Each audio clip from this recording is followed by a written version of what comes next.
जरा सोचो, तुम इतने खूबसूरत हो जाओ कि घर से बाहर निकलते ही लड़कियों का जमावड़ा लग जाए और तुम्हारी खूबसूरती को संभाल पाना उनके बस की बात ही ना हो। कुछ ऐसा ही होता है हमारी आज की कहानी में। कहानी की शुरुआत होती है मार्स परिवार से, जो पिछली कई पीढ़ियों से सबसे सुंदर इंसानों में से थे। लोग उनकी खूबसूरती की वजह से उन्हें बेहद पसंद करते थे और यही उनके पैसे कमाने का तरीका था। उनका सबसे बड़ा बेटा ओकिस एक टिकटॉक स्टार है। उसके दिलकश चेहरे की वजह से उसके करोड़ों फॉलोअर्स थे। इसके अलावा वो आम लड़कों की लड़कियों से सेटिंग करवाने में भी मदद करता था। उसका बाप पार्कर भी अपने समय में हद से ज्यादा खूबसूरत था, जो आए दिन लड़कियों का दिल तोड़ता था। उसने 1200 से ज्यादा लड़कियों को डेट किया था और आखिरकार उसे अपने बच्चों की माँ मिल गई। उसकी माँ भी काफी खूबसूरत थी, लेकिन थोड़ा आदमियों की तरह। अबे इसकी तो मूछें भी हैं। उनका छोटा बेटा कुलीन घर में सबसे ज्यादा सुंदर है। पूरे परिवार को अपनी खूबसूरती पर नाज था, लेकिन कुलीन चाहता था कि वो एक आम जिंदगी गुजारे। वो अक्सर सोचता था कि अगर वो थोड़ा कम सुंदर होता तो हर बार बाहर निकलने पर उसके पीछे लड़कियों की भीड़ ना पड़ती। उसके सुंदर चेहरे की एक झलक देखते ही लड़कियां पागल सी हो जाती। किसी की नाक से खून बहता तो कोई अपने बाल नोचकर इधर उधर कूदने लग जाती। नतीजा ये हुआ कि कुलीन की आज तक किसी लड़की से बात तक नहीं हो पाई थी। वो ज्यादा बाहर नहीं जाता था और अब तक घर से ही पढ़ रहा था। कुलीन के पास अपनी मछली के अलावा बात करने के लिए कोई भी नहीं था। वो अकेला ही पत्ते खेलते हुए मछली से बातें करता रहता। उसके इस बर्ताव से उसके परिवार को काफी चिंता हो रही थी। ओकिस कई बार उसे सुंदर लड़कियों की तस्वीरें दिखाकर पंप देता कि जा भाई, दुनिया में लड़की लड़की पटा, क्या कर रहा है तू।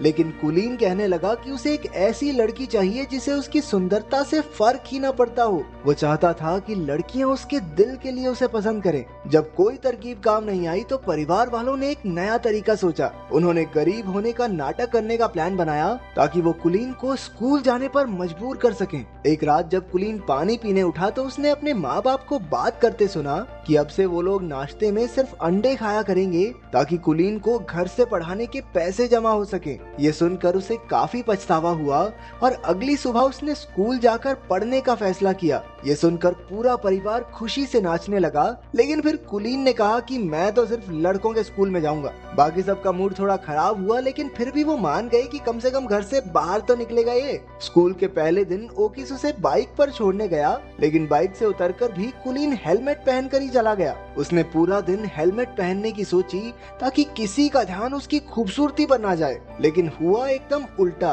क्योंकि हेलमेट की वजह से सारे बच्चे उसे ही देखने लगे। उसे परेशान करने सिडी नाम का एक लड़का और उसके चेले आ गए। जब टीचर आई तो उसने कुलीन को हेलमेट उतारने को कहा। ना चाहते हुए भी कुलीन को अपना हेलमेट उतारना पड़ा और सबने उसका दिलकश चेहरा देख लिया। इसके बाद तो टीचर सीधा हॉस्पिटल में पहुंच गई, क्योंकि कुलीन को देखते ही उसकी सांसें थम गई थी। कुलीन सीधा घर की ओर भागा, लेकिन बदमाश लड़कों ने उसे रास्ते में ही पकड़ लिया। उसे स्टोर रूम में लाकर वो लोग सुपर हीरोज की तरह अपनी पहचान बताने लगे। ये तीनों पिछले 3 साल से स्कूल में पढ़े थे, क्योंकि सिटी को बस बीबीएम स्कूल की सबसे सुंदर लड़की अमेंडा के साथ ही पार्टी में जाना है। अमेंडा सिर्फ सुंदर लड़कों की बात ही सुनती है, इसलिए उन्होंने कुलीन को अपना डाकिया बनाने की सोची। फिर उन्होंने कीबो नाम के एक शरीफ लड़के को धमका कर उसका साथी बना दिया। कुछ देर बाद कुलीन प्रिंसिपल के पास इन बदमाश लड़कों की शिकायत करने पहुंचा। प्रिंसिपल बेचारा खुद ही अपने बेटे की वजह से परेशान था। वो उल्टा कुलीन से ही कहने लगा कि लड़की पटवा दे भाई इस बावड़ी बूथ से,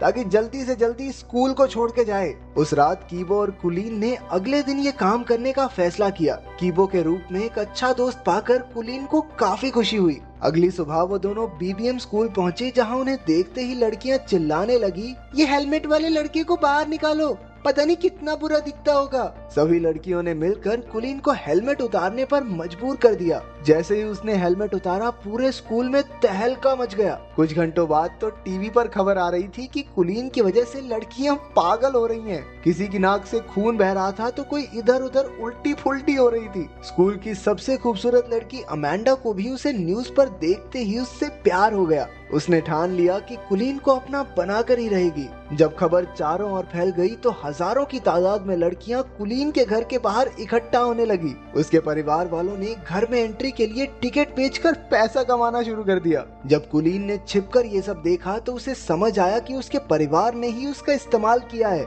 जब उन्होंने उसे कॉल करके घर पर वापस बुलाया तो कुलीन ने लौटने से साफ इनकार कर दिया। और तो और इतनी सारी लड़कियों की वजह से अपनी मछली की बुरी हालत देखकर उसका दिल और टूट गया। अब वो एक बिल्डिंग की छत पर उसे ढूंढ रही लड़कियों से छुपता फिर रहा था। अचानक एक लड़की ने पीछे से आकर कहा, छलांग वलांग मारने का तो प्लान नहीं है ना तुम्हारा?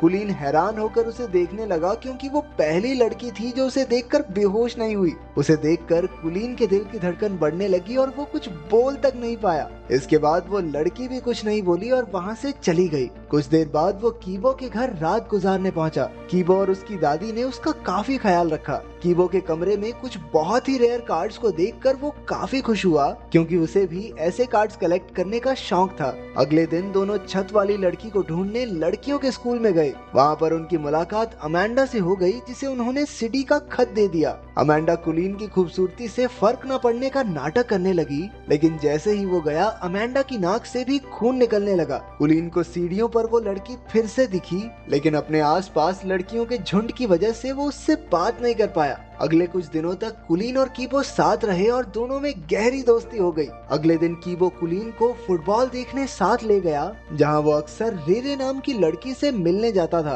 कीबो इस लड़की को बेहद पसंद करता था। मैच के बाद कुलीन की नजर अचानक उस छत वाली लड़की पर पड़ गई। वो तो बस उसे देखता ही रह गया। तभी कीबो ने आकर उन्हें मिलवाया और कहा कि उसका नाम रेरे है। तब जाकर कुलीन को पता चला कि कीबो भी इसी लड़की को पसंद करता है। रेरे और कीबो काफी अच्छे दोस्त थे और उन्हें साथ देखकर कुलीन को जलन होने लगी। वो रात को ठीक से सो भी नहीं पाया, क्योंकि उसे समझ नहीं आ रहा था कि वो करे क्या। आखिरकार उसे याद आया कि उसका भाई ओकिस भी तो लव गुरु है, उससे मदद मांगनी चाहिए। अगली सुबह कुलीन को अपने सामने देखकर ओकिस की तो आंखें भर आई। वो कुलीन को लड़कियों से बात करने में कब से मदद करना चाहता था। अब तक कुलीन ने अपने परिवार को भी माफ कर दिया था, क्योंकि अगर वो बाहर न जाता तो रेरे से उसकी मुलाकात भी न हो पाती। फिर दोनों भाई सामान लेने गए, जहाँ ओकिस ने बताया कि कुलीन उस लड़की को कैसे पटा सकता है। कुलीन ने बिल्कुल वैसा ही किया, लेकिन उसे एहसास हुआ कि वो रेरे को उतना नहीं जानता जितना कीबो जानता है। लेकिन वो फिर भी हार नहीं मानना चाहता था। एक दिन अमेंडा ने लड़कों के स्कूल में आकर कुलीन को अपने जन्मदिन की पार्टी का न्योता दिया और साथ साथ एक फोन भी थमा दिया कि बाबू मुझे इससे कॉल करना, ठीक है?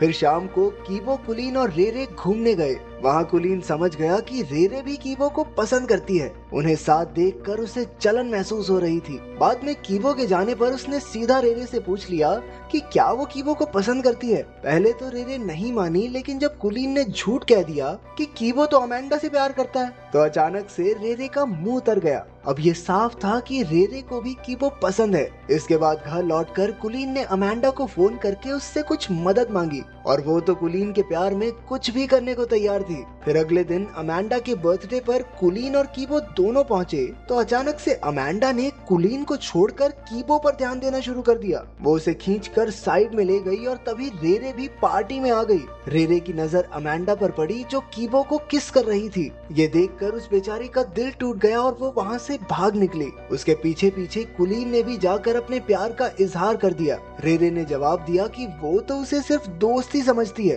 तो कुलीन ने अपने इकलौते दोस्त को धोखा भी दिया और लड़की भी नहीं मिली। अरे इससे बुरा और क्या होगा। उधर सिडी और उसके चेलों ने भी कीबो और अमेंडा को किस करते देख लिया और उन्होंने गुस्से में कीबो की जमकर धुलाई कर दी। कुलीन दूर खड़ा देखता रहा, लेकिन कीबो को बचाने की उसकी हिम्मत नहीं हुई। बाद में वो कीबो को घर ले आया। अपने दोस्त को दर्द से कराहता देख कुलीन को एहसास हुआ कि उसने बहुत बड़ी गलती कर दी है। उसे अपने किए पर बहुत पछतावा हो रहा था और आखिरकार उसने सारी कहानी कीबो को बता दी। इस धोखे से कीबो हैरान रह गया। वो कहने लगा कि अगर उसे पता होता कि कुलीन भी रेरे को पसंद करता है तो वो खुद ही पीछे हट जाता, लेकिन कुलीन के दिए धोखे के बाद से वो उसका दोस्त बनकर नहीं रहना चाहता। कुलीन पूरे 1 महीने बाद घर लौटा। उसने किसी से बात नहीं की और खुद को कमरे में बंद कर लिया। उसे अपने दोस्त की बहुत याद आती थी। घर पर उसकी माँ ने उसे उसकी मछली दी, जो एकदम सही सलामत थी। अपनी माँ की बातें सुनकर कुलीन को एहसास हुआ कि लोग उससे कितना प्यार करते हैं। अब उसने फैसला किया कि वो कीबो को जरूर मना लेगा।